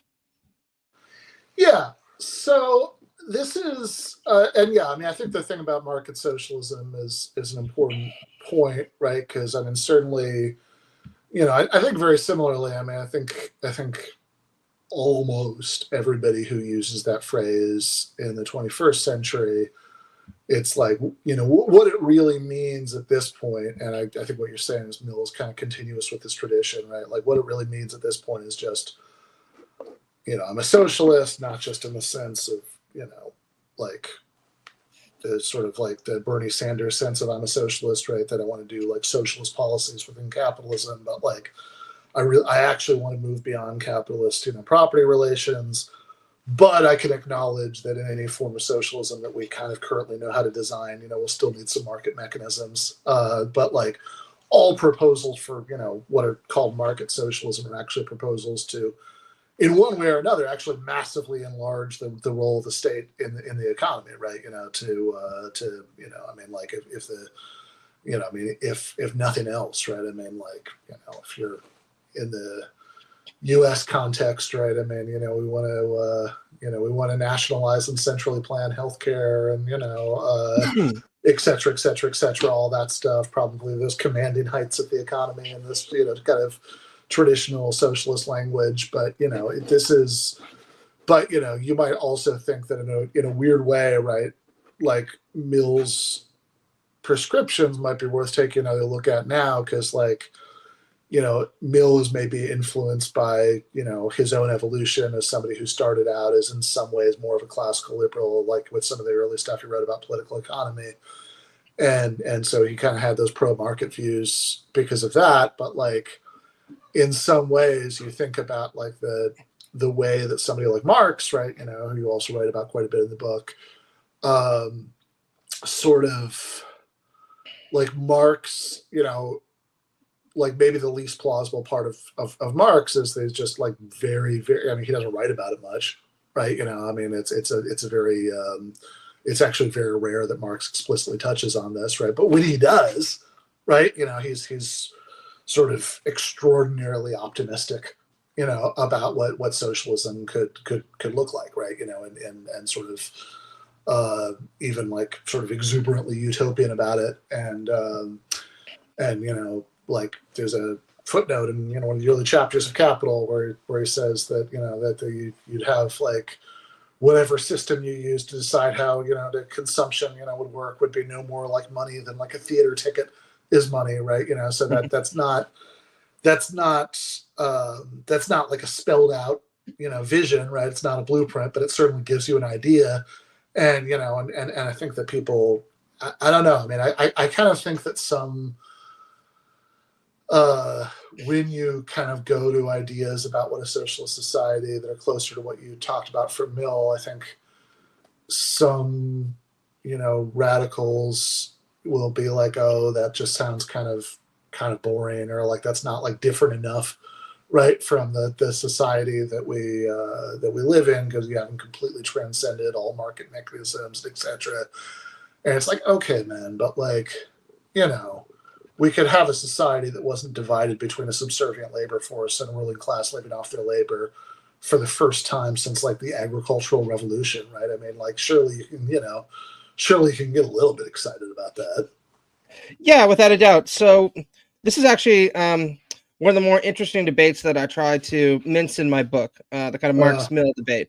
And it's not always clear to me that Mill is wrong and some of the wariness that he expresses towards things like command economic versions of socialism. So in the chapters in Socialism and in his autobiography, he points out, look, the kind of socialism that some people were already advocating for, where the state would just own and manage everything, is clearly going to be threatening to human liberty because it would massively empower state control over everyone's lives, and it would restrict people's individual freedom to trade and barter, which is something that we've been doing for a long time. Now, Mill was admirable in not giving up on the socialist dream because he was wary of things like excessive statism. And he said, look, there's no reason why you can't have a socialism that incorporates certain kinds of market mechanisms if those can bring about demonstrable efficiency and, of course, technological innovation. And it still remains socialist because it's the workers that own and manage those firms, not the capitalists. And he thought this would be good for numerous different reasons. Well, just two that we can bring up immediately, as he says, there's something deeply illiberal about the kind of relations of subordination that exist in the workplace right now, where liberals are supposed to be deeply hostile to these kind of snobbish aristocratic attitudes. And yet when workers enter into the workplace, what do they encounter?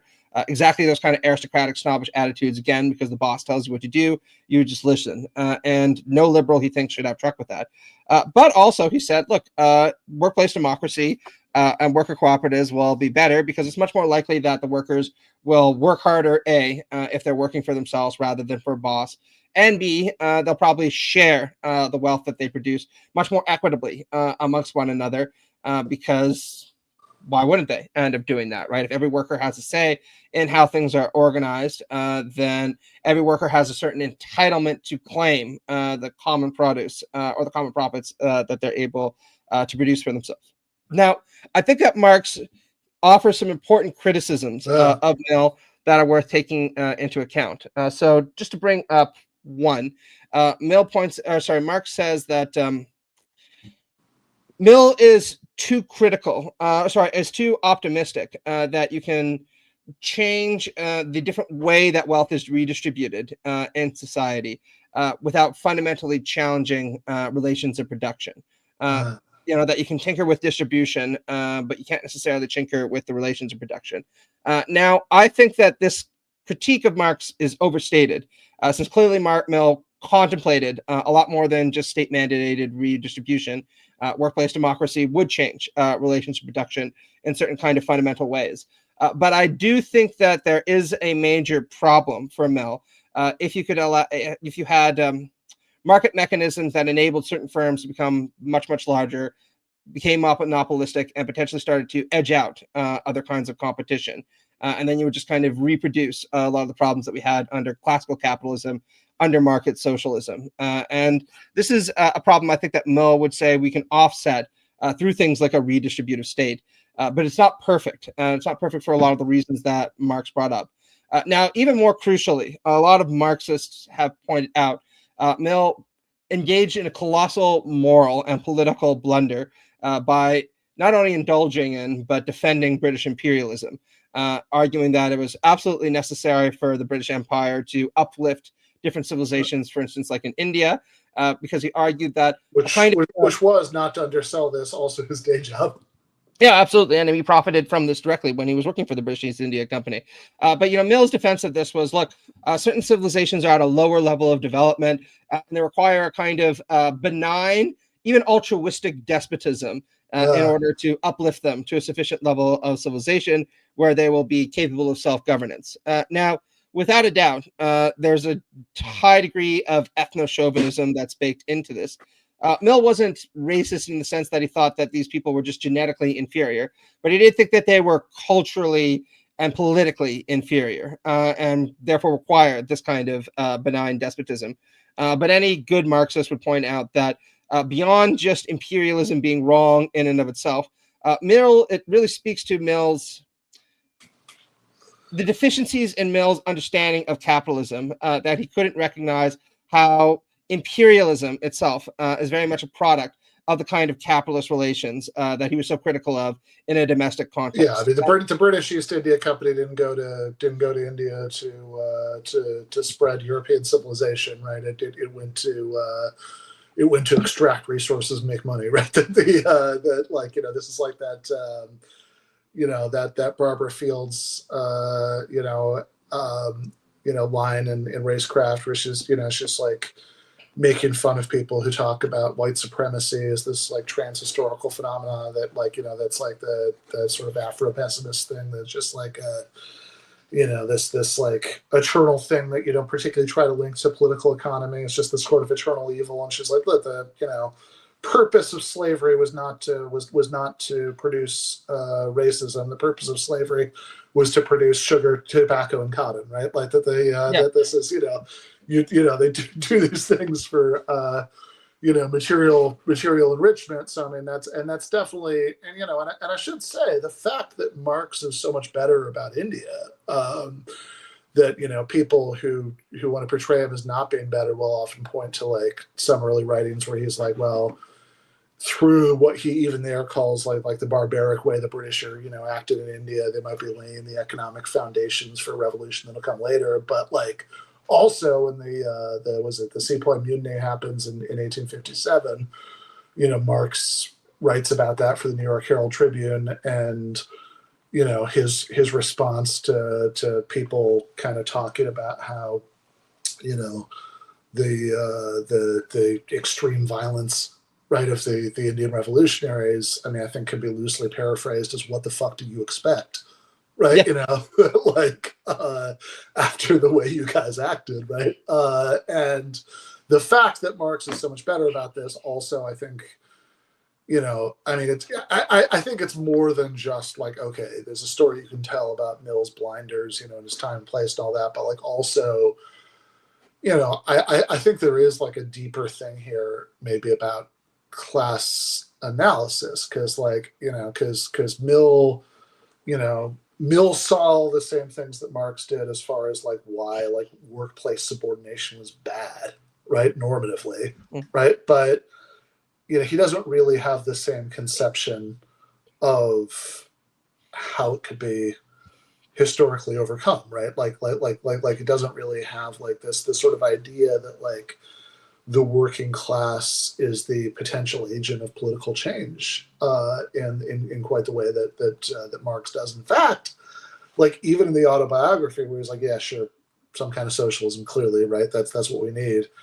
Like there's still this like kind of deep strain of elitism there that like also shows up in those writings about India in a different way, right? That's like, you know, I mean, it's sort of, I mean, honestly, I think Mill at his worst moments kind of sounds like, you know, a 21st century lib talking about the election. You know, the problem is that the masses just aren't educated enough. Oh yeah, absolutely. So this brings up an important point about the book, right? My book is, as I always like to say, a retrieval, not a defense of liberal socialism, because I think the liberal socialist tradition was beset by very serious problems, and you can see a lot of those emblematically represented in figures like Mill. So just to raise two of them, I'll tie off the last point.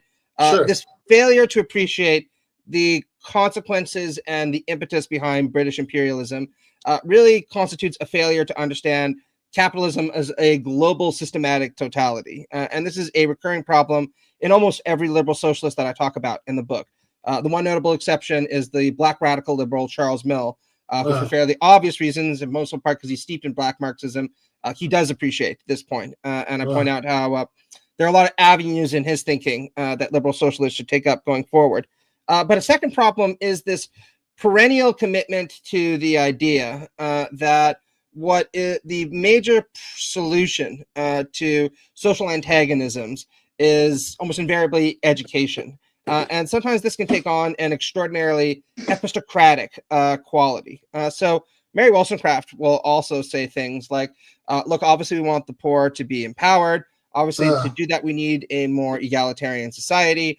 We definitely don't want these kind of hoity-toity aristocrats and capitalists ruling over all of us. But she also expressed a certain kind of wariness of ordinary people, suggesting that education was the fix for a lot of these problems. And I would argue that emphasizing democracy and political empowerment might be a better fix for a lot of those problems than simply education. But John Stuart Mill makes a lot of this even more explicit. So to be fair to him, Mill was good on an awful lot of things, right?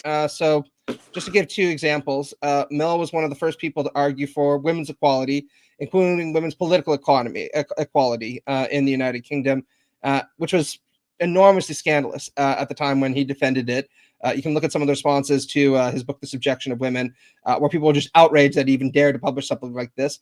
But he was stalwartly committed to that till the end of his life. Very admirable.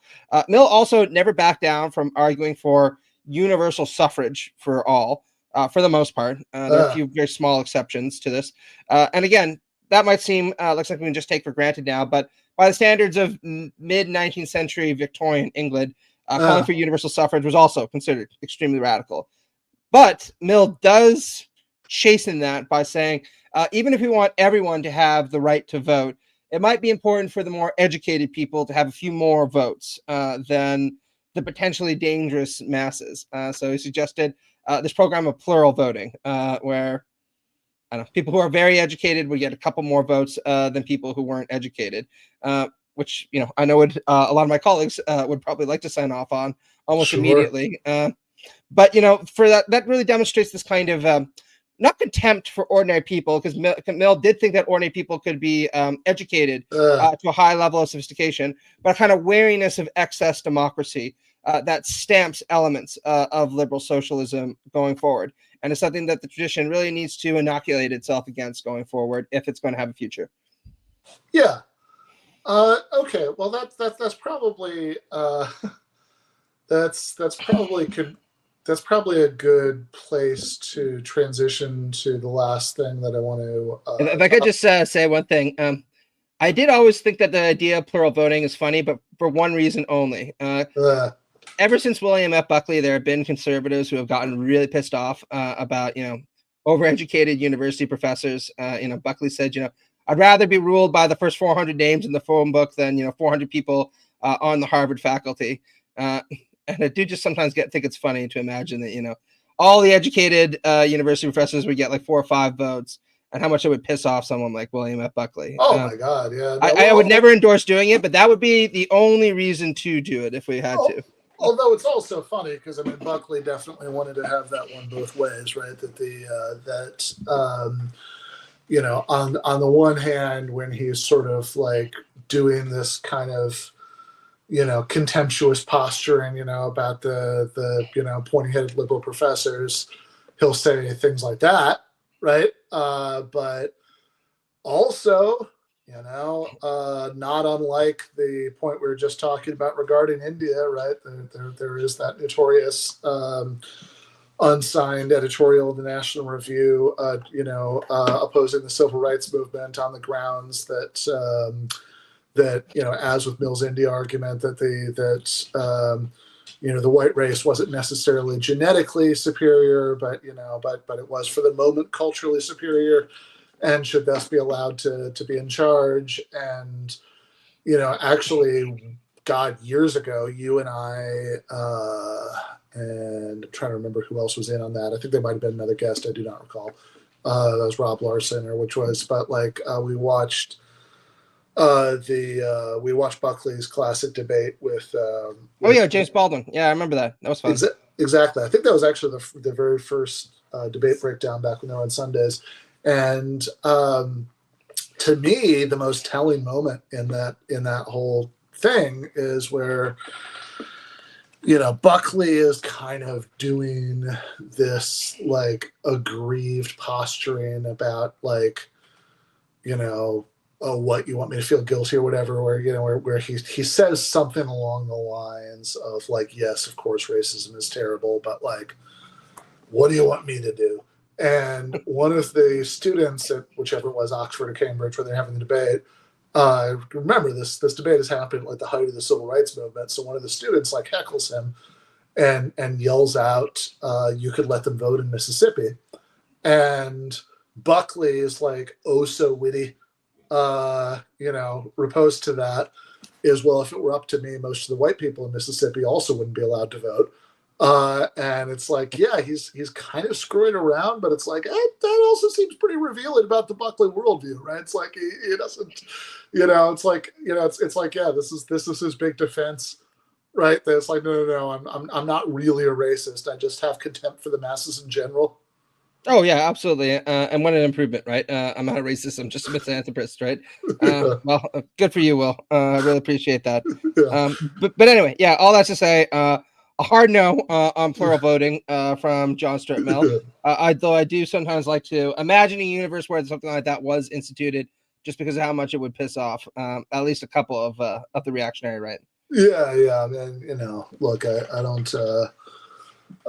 Even apart from the in-principle objections, I've been around a lot of academics in my life, and there are very few of them that I want to have multiple votes. But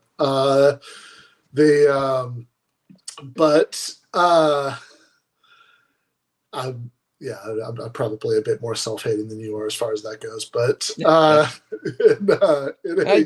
you say that, yeah. Anyway, go on. Fair enough.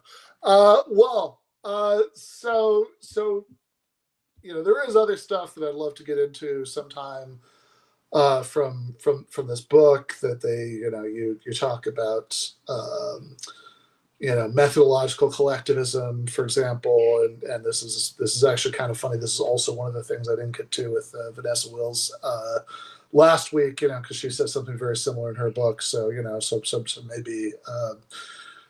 Maybe someday in the future we can do an episode where the three of us get into it about methodological collectivism or methodological holism or whatever any of that actually means in practice. But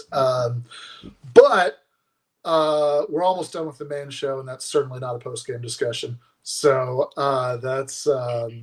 so we'll shelve that for now. But you just said before we got on to Bill Buckley. You just said this thing about how you're doing recovery, not defense, primarily in this book, which is actually a point that